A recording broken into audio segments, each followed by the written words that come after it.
ಇನ್ಮುಂದೆ 30 ಅಂಕ ಪಡೆದ್ರು SSLC pass. SSLC passing ಅಂಕ ಕಡಿತಗೊಳಿಸಿರುವಂತಹ ಸರ್ಕಾರ 35 ಇದ್ದಂತಹ ಪಾಸಿಂಗ್ ಅಂಕಗಳು ಈಗ 30ಕ್ಕೆ ಕಡಿತಗೊಳಿಸಲಾಗಿದೆ. ಒಟ್ಟಾರೆ ಶೇಕಡ 33ರಷ್ಟು ಪಡೆದ್ರೇನೆ ಈಗ ಪಾಸ್ ಆಗುತ್ತೆ.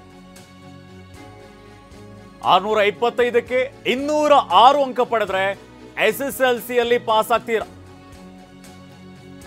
35% ಇದ್ದಂತಹ ಪಾಸಿಂಗ್ ಅಗ್ರಿಗೇಟ್ ಅನ್ನ 33%ಕ್ಕೆ ಇಳಿಕೆ ಮಾಡಲಾಗಿದೆ. ಪ್ರತಿ ವಿಷಯದಲ್ಲಿ 30 ಅಂಕ ಪಡೆದ್ರೆ ಉತ್ತೀರ್ಣರಾಗ್ತಾರೆ. ಜನಾಭಿಪ್ರಾಯ ಸಲ್ಲಿಸಲು 15 ದಿನ ಕಾಲಾವಕಾಶವನ್ನ ನೀಡಲಾಗಿದೆ. ಇನ್ಮುಂದೆ ಈಗ 30 ಅಂಕ ಪಡೆದ್ರೆ ಎಸ್ಎಸ್ಎಲ್ಸಿ ಪರೀಕ್ಷೆಯಲ್ಲಿ ಪಾಸ್ ಆಗಬಹುದು. ಈ ಹಿಂದೆ 35% ತೆಗೆದುಕೊಳ್ಬೇಕಿತ್ತು, ಆದರೆ ಈಗ ಪಾಸಿಂಗ್ ಅಂಕವನ್ನ ಸರ್ಕಾರ ಕಡಿತಗೊಳಿಸಿದೆ. 35 ಇದ್ದಂತಹ ಪಾಸಿಂಗ್ ಅಂಕವನ್ನ 30ಕ್ಕೆ ಇಳಿಸಲಾಗಿದೆ.